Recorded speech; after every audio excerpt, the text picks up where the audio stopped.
சொல்லட்டுமா?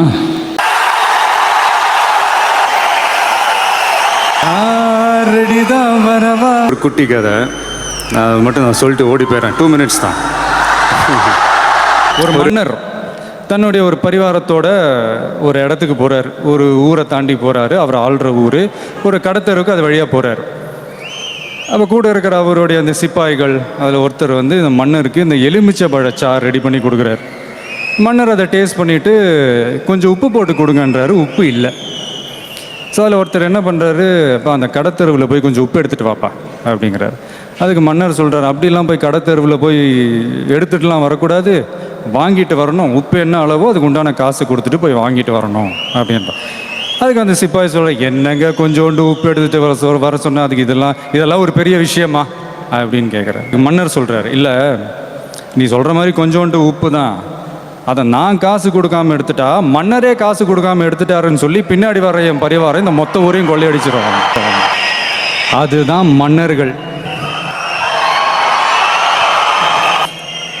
யாரும் தப்பாக எடுத்துக்காதீங்க, நான் யாரையும் குறிப்பிட்டோ எந்த இடத்தையும் குறிப்பிட்டோ சொல்லலை. ஜென்ரலாக ஒரு கற்பனை, இந்த மாதிரி ஒரு இடம் இருந்தால், ஒரு ஸ்டேட் இருந்தால் நல்லா இருக்குங்க. அதாவது ஒரு ஸ்டேட்டில் இந்த மேல்மட்டத்தில் இருக்கக்கூடியவங்கெல்லாம் கரெக்டாக இருந்தால் ஆட்டோமேட்டிக்காக மற்றவங்க எல்லாருக்குமே ஒரு பயம் ஒன்று வரும். பட் ஜென்ரலாக பாருங்கள், எல்லாத்துக்கும் காசு. ஒரு டெத் சர்டிஃபிகேட் கொண்டு காசுங்க. ஒரு டெத் சர்டிஃபிகேட்டுக்கு நீங்கள் காசு கொடுக்கலன்னா ஒரு மரணம் அடையாமலே இருக்கணும். மரணம் அடைஞ்சும் மரணம் அடையாத ஒரு மனுஷனாகவே இருக்கணும். ஒரு பர்த் சர்டிஃபிகேட்டுக்கு காசு, அதுக்கு காசு கொடுக்கலன்னா பிறக்காதவராகவே இருக்க நேரிடும், பிறந்தும் பிறக்காதவராகவே. ஸோ இதுக்கெல்லாம் என்ன காரணம்னா, இந்த கீழ்மட்டத்தில் இருக்கக்கூடியவங்க ஏன் வாங்குறாங்கன்னா மேல் மட்டத்தில் இருக்கக்கூடியவங்க வாங்குறதுனால. ஒரு மன்னர் வழி தானே குடிகள்.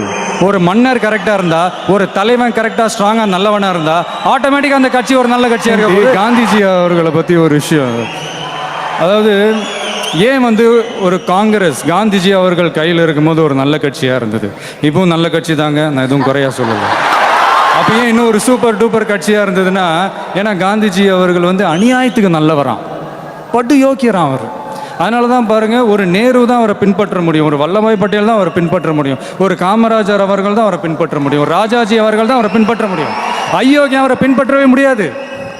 தலைவனே படுமோசமாக இருந்துட்டான்னு வைங்களேன், முடிஞ்சு கதை. கமாண்டா இதாண்டா நமக்கான ஏரியா தாண்டா. தலைவர் எவ்வழியோ அவ்வழி தான் எல்லாமே. அதுதான் சொல்ல வந்தேன், நாம் கரெக்டாக இருந்தால் ஆட்டோமேட்டிக்காக மற்றது எல்லாமே கரெக்டாக இருக்கும். ஆனால் ஒன்று மட்டும் உறுதிங்க, தர்மம் தாங்க ஜெயிக்கும், நியாயம் தாங்க ஜெயிக்கும், ஆனால் கொஞ்சம் லேட்டாக ஜெயிக்கும். அங்கே ஒருத்தன் வருவான் பாருங்க, இந்த புழுக்கம் ஏற்பட்டால் மழை பெய்கிற மாதிரி ரொம்ப நெருக்கடி ஏற்பட்டால் இந்த தகுதியான மனிதர்கள் ஆட்டோமேட்டிக்காக உள்ள கொண்டாந்து சேர்த்துரும். அங்கே ஒருத்தன் கிளம்பி வருவான், அடிபட்டு நொந்து நூலாகி அவன் லீடராக மாறுவான்.